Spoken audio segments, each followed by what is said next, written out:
नमस्कार दोस्तों, जय श्री राम। कैसे हैं आप सब। आज हम आपके साथ एक विशेष विषय पे चर्चा करेंगे। जैसा कि आप सभी को ज्ञात है, अभी श्रावण प्रारंभ होने वाला है। आषाढ़ मास की पूर्णिमा के दिन से ही सभी जितने भी हमारे श्रद्धालु भक्तजन हैं, वे गंगा स्नान के लिए अलग अलग क्षेत्र से अलग अलग तरीके से जाएंगे। सबका अलग अलग मंतव्य होता है, सबकी अलग अलग कामना होती है। वास्तव में स्नान का क्या महत्व है, और गंगा आदि नदियों पर अगर स्नान करें, किसी भी पवित्र स्थान पे, तीर्थ पे आप स्नान करें तो कौन सा तरीका आपका होना चाहिए, क्या घर से लेकर के जाना चाहिए, किस किस को साथ लेकर के जाएं, क्या क्या नियम है, इन सभी बातों की चर्चा आज की वीडियो में हम करने वाले हैं। हमने पहले की वीडियो में आपको कांवड़ियों के लिए नियम बतलाए और कांवड़ यात्रा के बारे में विधान बतलाया। उसके साथ साथ हमने आपको किस प्रकार से आपको कांवड़ उठानी है, क्या क्या नियम लेने हैं, ये सब पहले की वीडियो में हम बतला चुके हैं। आज का जो हमारा विषय है, विशेष रूप से कांवड़िए भाइयों के लिए लगभग हजारों लाखों की संख्या में स्नान के लिए जो जाते हैं, उनके लिए यह वीडियो है। अतः वीडियो को अंत तक देखना। दोस्तों, स्नान के अनेक प्रकार बतलाए गए हैं, लेकिन विशेष रूप से अगर हम सामान्य स्नान की बात करें तो 4 प्रकार हैं। पहला स्नान होता है ब्रह्म स्नान, अर्थात जो ऋषि मुनि करते हैं उनका नियम होता है कि वे कुआं, बावड़ी या नदी, सरोवर आदि के तट पे ही स्नान करते हैं, और वो स्वयं ताजा जल लेकर के मंत्र आदि से शुद्धि करके स्नान करते हैं। उसे ब्रह्म स्नान कहा जाता है। उसके बाद दूसरा जो स्नान आता है वह स्नान होता है दिव्य स्नान, अर्थात प्रातः सूर्योदय के काल में जो स्नान करता है वह स्नान दिव्य स्नान होता है। इसमें पंडित जन या जितने भी विद्वत जन हैं जो यज्ञोपवीत रखते हैं, जिनको सभी नियमों का, संध्या आदि का ज्ञान होता है, वे भी ऋषि मुनियों के बाद स्नान करते हैं। वे चाहे घर में करें या कहीं पर भी करें, उनका भी अपना तरीका होता है। उसके बाद तीसरा स्नान आता है मानव स्नान। सूर्योदय के आसपास या 8 बजे तक जो स्नान होता है वह मानव स्नान है। इस स्नान को हर कोई करना पसंद करता है, इसलिए इसे मानव स्नान कहा गया है। इसके बाद राक्षस स्नान कहा जाता है। राक्षस स्नान में कोई नियम नहीं होता, कोई समय नहीं होता, वह दोपहर में, शाम को, कभी भी जो स्नान करते हैं। तो इस प्रकार से आप समझ सकते हैं कि स्नान का क्या महत्व है। अब हम बात करते हैं कि गंगा स्नान के लिए जाएं तो घर से क्या लेकर जाएं, कैसे जाएं, क्या क्या विधि होती है।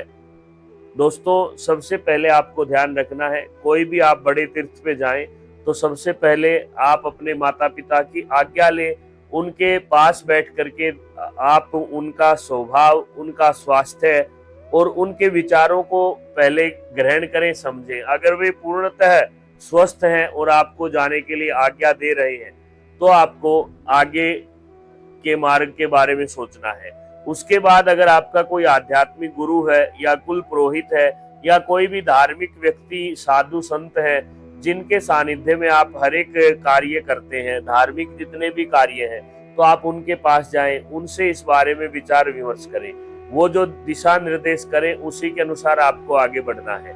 इनका आज्ञा लेने के बाद अगर आप विवाहित हैं तो अपनी पत्नी से, अपने बच्चों से भी सलाह मशविरा जरूर करें, क्योंकि पत्नी अर्धांगिनी होती है। उसकी स्थिति को जानकर, क्या पता पत्नी गर्भवती हो और बच्चा होने वाला हो, आप अपनी दोस्तों के कहने से, अपनी मर्जी से चले जाएं, पीछे से आपके घर में सूतक पातक का दोष लग जाए, या आपके परिवार में कोई ऐसी महिला हो जिसको संतान होनी हो। कई बार लोग कहते हैं कि वहां जाके फोन करते हैं कि गुरुजी हमारे घर में बच्चा हो गया, हमारे कोई बुजुर्ग था वो चला गया, अब मुझे क्या करना चाहिए। तो उससे अच्छा है कि आप पहले से इन चीजों को जानो, और ये चीजें केवल आपकी घर की जो माताएं बहनें हैं वही आपको इसके बारे में बतला सकती है, पुरुष को ध्यान नहीं रहता। इसके बाद आपको क्या करना है, आपको साफ स्वच्छ हल्के रंग के वस्त्र लेने हैं।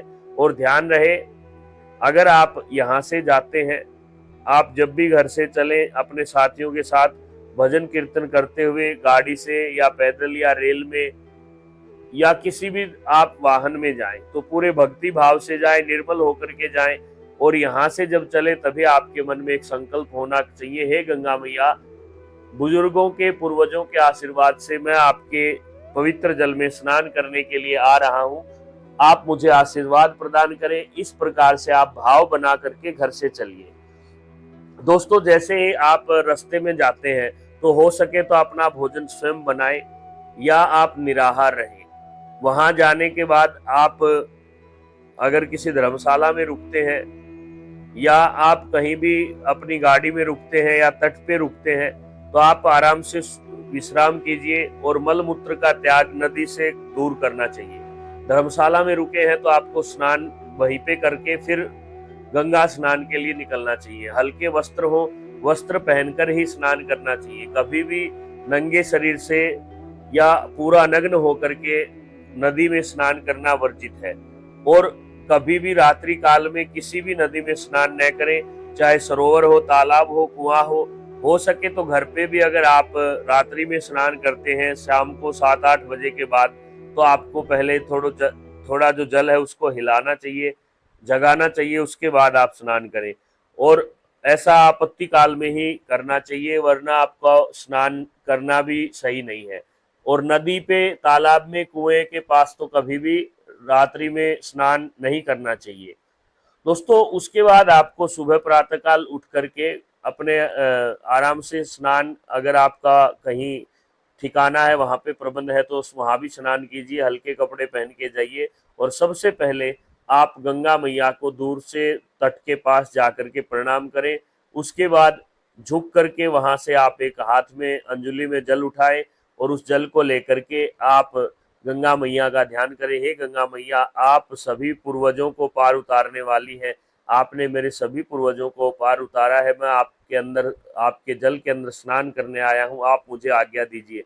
और मन ही मन आप तीर्थ को प्रणाम कीजिए। अगर आप पढ़े लिखे हैं, आपके साथ कोई विद्वान ब्राह्मण या कोई भी शास्त्री जो शास्त्र का जानने वाला है, उससे आप संकल्प बुलवाएं तो और अच्छा रहेगा। संकल्प करने के बाद आप जल को प्रणाम करते हुए जल के अंदर पैर रखें और कमर तक जल आने पर वहीं पर रुक जाएं। अगर मिट्टी आपके पास है तो पहले शरीर को मिट्टी से लेप करें। उसके बाद आप नाक और कान बंद करके 3, 4, 5, 7 डुबकी लगाएं और अपने शरीर को मल करके स्नान करें। ध्यान रहे कभी भी आपको जल के अंदर कोई भी आपका पहना हुआ कपड़ा नहीं निचोड़ना चाहिए। अगर आपने वहां पे कपड़े बदलने हैं, दूसरे कपड़े आप पहन रहे हैं, तो उन कपड़ों को गीला ही आप किसी थैले में रख करके अपने साथ ले आएं और कहीं दूसरी जगह पे आकर के उनको निचोड़ें। नदी की स्वच्छता का ध्यान रखें, कोई भी कागज, पत्ता या कोई भी ऐसी वैसी चीज नदी में न डालें। साबुन, तेल का, शैम्पू का वहां पे प्रयोग वर्जित है। और कभी भी नदी के तट पे आप अफरा तफरी न मचाएं, शांति का दान दें। और बड़े भाव से स्नान करने के बाद आप या तो लोटा लेकर के जाएं, लोटा नहीं है तो अंजलि भर करके आप कम से कम 3 या 7 अंजलि सूर्य भगवान को दे। उसके बाद अपने पूर्वजों का, पितरों का ध्यान करते हुए ओम पितृदेवाय नमः या देवताभ्य पितृभ्यश्च महायोगिभ्य एव च नमः स्वाहा एव सौधा एव नित्यमेव नमो नमः, इस मंत्र से 3 लोटा सूर्य भगवान की तरफ मुख करते हुए, पूर्व दिशा में मुख करते हुए आप जल वहां पे अपने पितरों के निमित्त 3 बार अर्घ्य दें। उसके बाद आप नदी को प्रणाम करते हुए और पुनः धन्यवाद करते हुए गंगा मैया से बाहर आए, कपड़े वस्त्र बदल करके। अगर आप इतनी दूर जाते हैं तो आपका यह कर्तव्य बनता है कि आप पितरों के निमित्त वहां पे तर्पण या तीर्थ श्राद्ध अवश्य कराएं।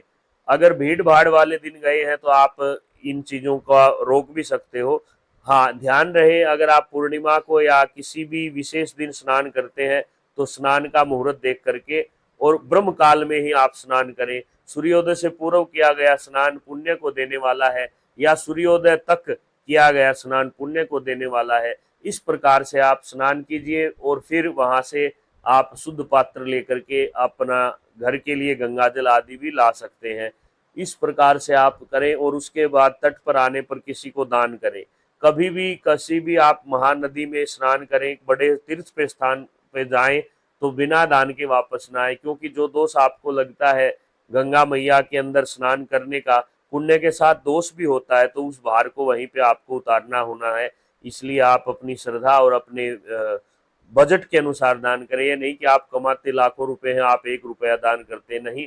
आपकी जैसी आमदनी है उसी के हिसाब से आप दान करें, और खुशी खुशी किसी को भोजन कराएं, किसी को चाय पिलाएं, किसी भी तरह का आप कोई भी सहयोग करें।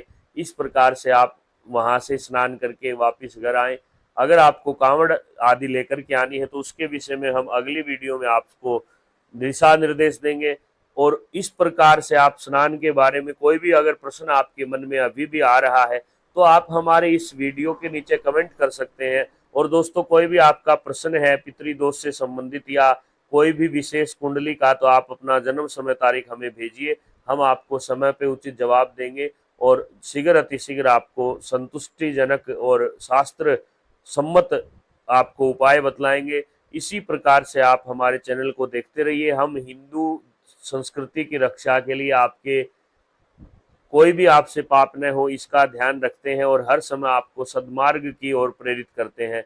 दोस्तों, वहां से वापस आने के बाद भी कोई भी तीर्थ हो, आप चाहे वृंदावन जाएं, खाटू श्याम जाएं, बालाजी सालासर जाएं, वैष्णो देवी जाएं, तुरंत आने के बाद माता पिता को, गुरुजनों को प्रणाम करें, उनको यथा योग्य दक्षिणा दें। इस प्रकार से आप पूजन करें। धन्यवाद।